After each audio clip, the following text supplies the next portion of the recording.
Vamos lá, gente. Estrutura dissertativa argumentativa. Vamos lá, ó, prestando atenção, né? Vamos lá comigo. Espero que todos vocês estejam bem, né? Espero que todos estejam na paz de Deus, né? Deus é o nosso refúgio. Vamos lá. O texto dissertativo argumentativo é o mais pedido em provas, em concursos, em vestibulares e no nosso Enem. Isso porque a dissertação, especialmente a dissertação argumentativa, permite avaliar diferentes competências de escrita. Ok? Vamos lá. Você sabe realmente no que consiste esse gênero textual? Você sabe quais são as principais características deste formato? Você é capaz de estruturar um raciocínio coerente dentro do que foi pedido no tema? Vocês têm precisão nessas perguntas? Vocês têm as respostas, né, para essas perguntas? E aí, gente? Bom, ainda não? Tudo bem, não se preocupe. A partir de agora, você vai conferir uma série de dicas para aprender tudo sobre a dissertação argumentativa e como desenvolver corretamente um texto. Certo, gente? Sem pânico. Vamos lá. Quais são essas características? Quais são as características da dissertação argumentativa?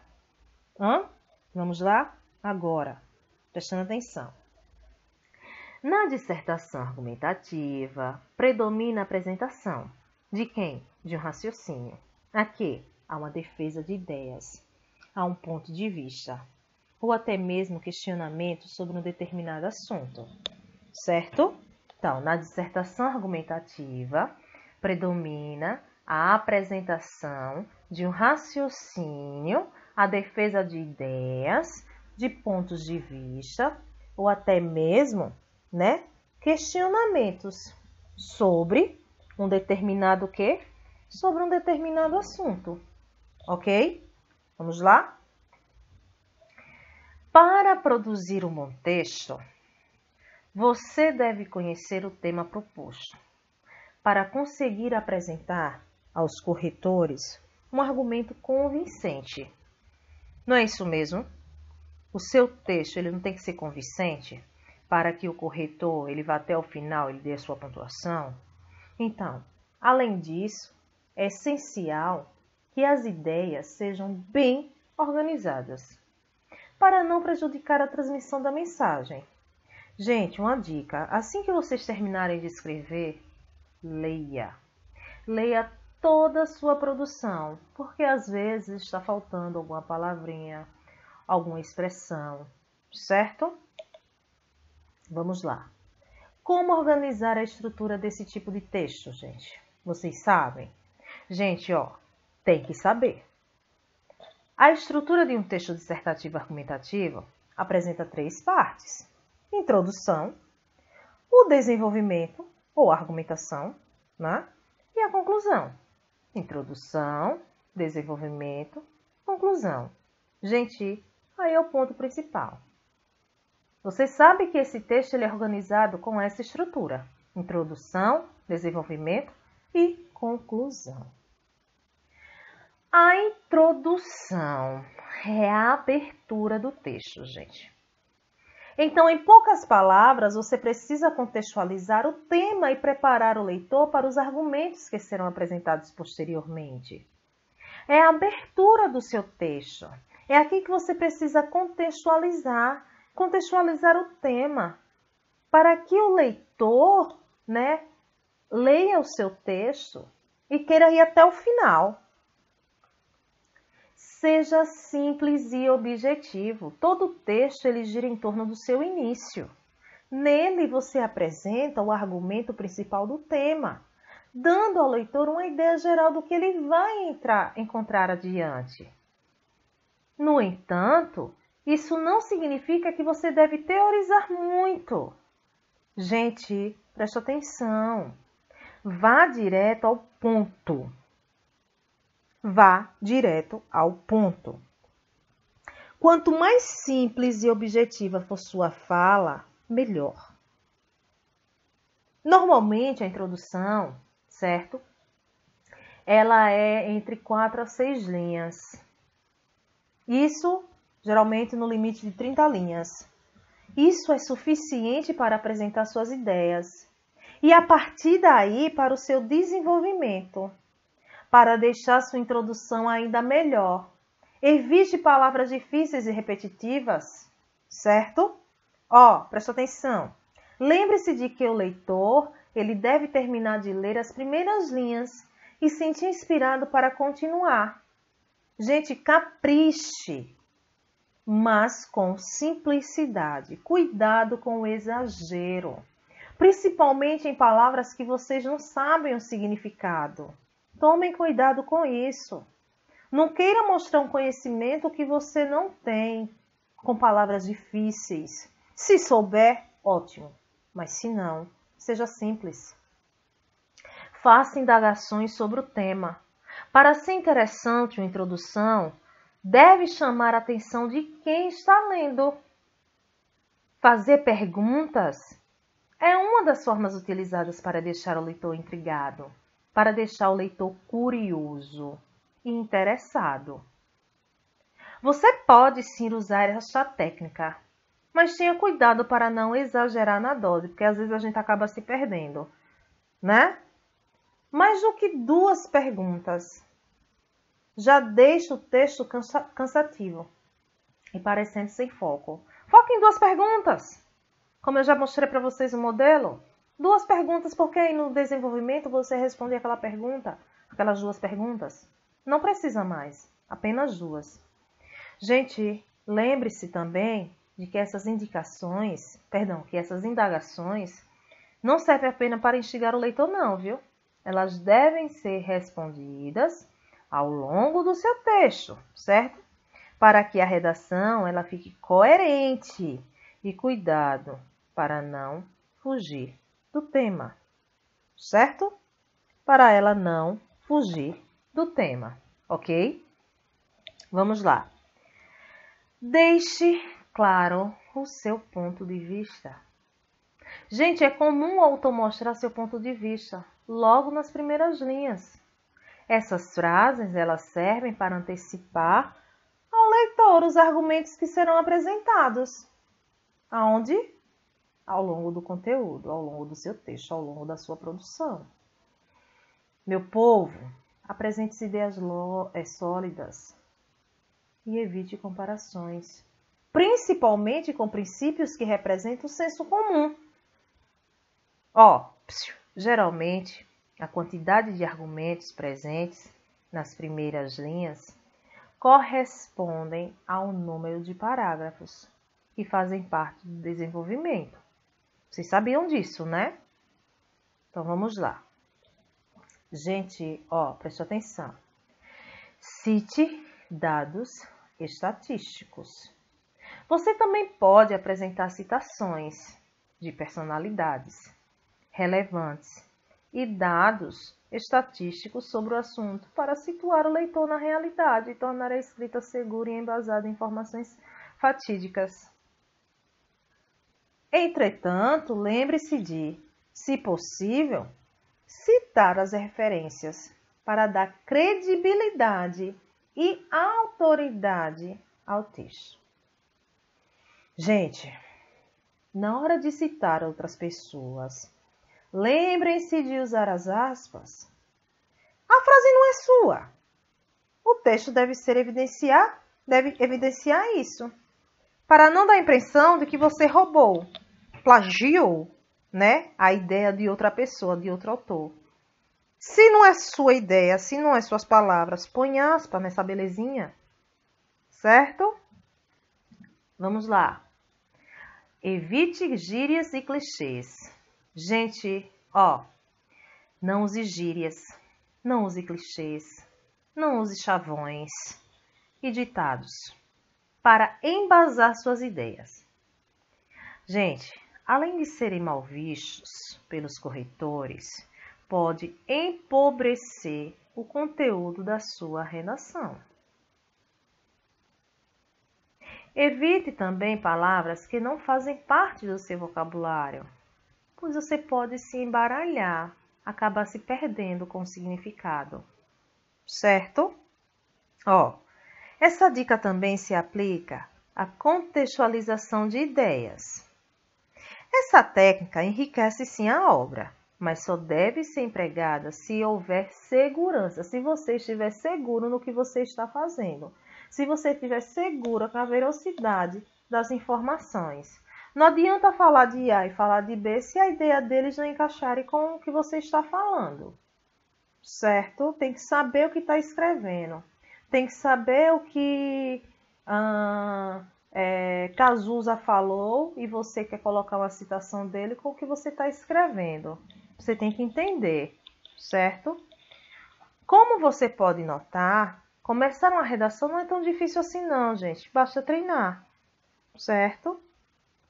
Chegou a vez do nosso desenvolvimento ou a argumentação, mais conhecido como desenvolvimento mesmo. Como os nomes sugerem, né, você deve desenvolver o tema proposto de forma a convencer o leitor a respeito dos posicionamentos que foram elencados na introdução. Você pode entrar no assunto com expressões, certo? Como? Com relação a... Aí, tá. Quanto a... Tá. Acerca de... Tá. Certo, gente? Ó, lembre-se, é essencial defender coerentemente cada uma das ideias listadas, para que seu texto não fique com buracos. Ou seja, gente, só fale sobre aquilo que poderá argumentar ao longo da sua redação. Já ouviu falar que é melhor falar menos? Melhor falar menos, com mais propriedade. Melhor escrever menos e ter mais precisão, do que tentar falar mais e não conseguir desenvolver o tema. Fica a dica, viu? Coesão também é essencial. A coesão e coerência andam juntos, né? Não andam separados, não. Certo? Vamos lá. A conclusão. Para finalizar, gente, você deve sintetizar as ideias expostas, reafirmando o tema e fazendo as observações finais. Gente, você pode utilizar as seguintes expressões.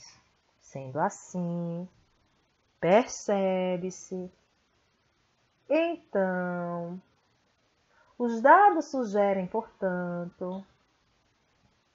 Certo, gente? Ó, como forma de iniciar o parágrafo de conclusão, vocês podem utilizar. Não esqueça de propor intervenções, de dar ideias de como o problema pode ser resolvido. É importante vocês darem detalhes, como quem vai fazer a ação, ou qual efeito se espera dela. Certo? Não esqueça isso. É importante dar detalhes, como quem vai fazer a ação, ou qual efeito que se espera dela. Certo? Vamos lá. Como se preparar para esse tipo de redação? Gente, leia muito. Essa é a melhor forma, certo, de melhorar o vocabulário, de melhorar a escrita. Não só para a redação, não, mas para toda a vida, a todo momento.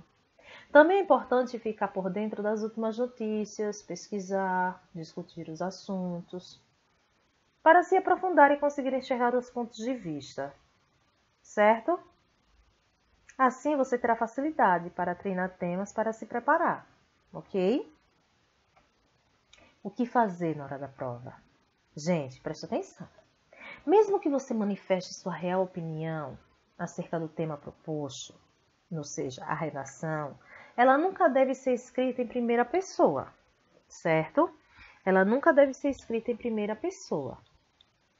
Por isso é importante manter o distanciamento, evitando aquelas expressões que vocês já sabem. Eu acho que, na minha opinião. Certo, gente? Vamos lá. Fora isso, é sempre bom lembrar alguns pontos básicos que servem para qualquer tipo de texto, durante vestibulares, concursos, Enem, qualquer coisa que vocês irão fazer com relação à escrita, à prova escrita, ou seja, a redação. A prova escrita, a redação. Não utilize palavras de baixo calão ou informações que possam ferir princípios básicos dos direitos humanos. Não use gírias, provérbios, ditados populares. Respeite o número de linhas indicados. Fique atento ao tempo disponível para planejar seu texto corretamente, certo? Faça uma revisão antes de entregar para conferir se sua redação está dentro do proposto, certo? E se está coerente. Uma dica, gente, leia antes. Não entregue sem ler. Leia antes, para ver se não está faltando algo.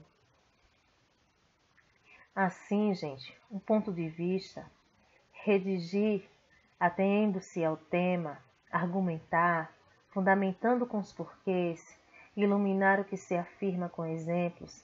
Esses são elementos básicos do mundo dissertativo. Agora veremos a dimensão estrutural da dissertação. Como se organiza um texto? Como se inicia o texto? Como se dá a sequência das ideias? Como se desenvolve o assunto? E a conclusão? Gente, existem inumeráveis modos de organizar a sequência do texto dissertativo e muitas maneiras diferentes de fazer a introdução, o desenvolvimento e a conclusão. Nos textos 1 e 2, que vocês vão ver a partir de agora, veja como a introdução expõe o tema e a posição assumida, e como a conclusão reafirma a tese. Observe no texto 2 o modelo. Vocês irão ver no texto 2 a introdução, apresentamos o tema e o ponto de vista. No desenvolvimento, apresentamos os argumentos, a argumentação, os porquês e os exemplos. E na conclusão, apresentamos uma síntese reafirmadora das ideias, a reapresentação com outras palavras do ponto de vista ou da argumentação principal. Aí nós temos o texto 1. Fé na razão não é somente fé em nossa própria razão, mas também, e ainda mais, na razão dos outros. Dessa forma, um racionalista, mesmo acreditando ser intelectualmente superior a outros, o que lhe é difícil julgar, apenas o será na medida em que for capaz de aprender por criticismo, bem como pelos próprios erros, ou o dos alheios, porque só se aprende nesse sentido, se levarem a sério os outros, como também seus argumentos. O racionalismo está, portanto, ligado à ideia de que a outra pessoa tem o direito de ser ouvida e de defender seus argumentos. Vamos agora para o texto 2. O texto 2, vocês estão vendo que tem uma estrutura: tema, introdução, desenvolvimento e conclusão. No tema está grafado com a canetinha amarela. Na introdução, com a canetinha verde, o desenvolvimento com a canetinha azul e a conclusão com a canetinha vermelha. Então, vamos lá. Para que literatura? Vocês estão vendo que essa parte toda é verde. Então, nós temos aí o quê? A introdução. E essa partezinha amarela, nós temos o tema. Nesta época de tanta ciência e tecnologia, para que publicar textos de literatura? Esse é o nosso tema. Então, iniciando nossa introdução. Quem por ele se interessaria? Os pobres, que constituem a maioria em nosso país, absorvidos pela própria sobrevivência, talvez nem saibam que existe a literatura, embora boa parte dos grandes escritores tenham surgido de famílias pobres. Parece que o sofrimento nutre as artes. As perguntas sobre os grandes temas da vida humana se tecem nos poemas e nas obras de ficção. A literatura, já o disse de outra maneira, Barthes não responde às perguntas, fechando-as, porque amplia, multiplica suas respostas. Não pretende atingir nenhuma verdade, pretende abrir nossa mente para as inúmeras percepções de mundo que existem nos universos mentais das pessoas. Gente, observe que aqui, essa parte toda, até aqui esse verdinho, e é a nossa introdução. Esse que está grifado, nesta época de tanta ciência e tecnologia para publicar textos de literatura, é o nosso tema. Agora vamos para o nosso desenvolvimento, que é o que está listado de azul. Mas do que precisamos? Diz os nomes práticos e de soluções de respostas, de expedientes úteis de resolver os problemas da cidade e do campo. Então, para que literatura? Para levantar questões fundamentais, abrir nosso mundo pequenino feito de minúsculos fatos do dia a dia? Ao grande painel de reflexão humana? Vivemos em Lorena, mas podemos transitar em Londres, Paris, Estados Unidos, Rússia, Antártida, Terra do Fogo, Noruega, Índia, no planeta Marte, nas galáxias infinitas, enfim, no cosmos, sem perder o pé na realidade. A leitura é o meio que temos de conviver com valores e ideias de outros universos, no espaço e no tempo, inacessíveis de outro modo às experiências humanas. Por que não literatura? Por que não poesia? A poesia é o que criamos de mais próximo do núcleo da realidade do ser, parecendo etérea e desvinculada de nossas metas pragmáticas. A poesia, no entanto, nos dá um mundo das lágrimas e em risco. Deixa eu pegar aqui rapidinho.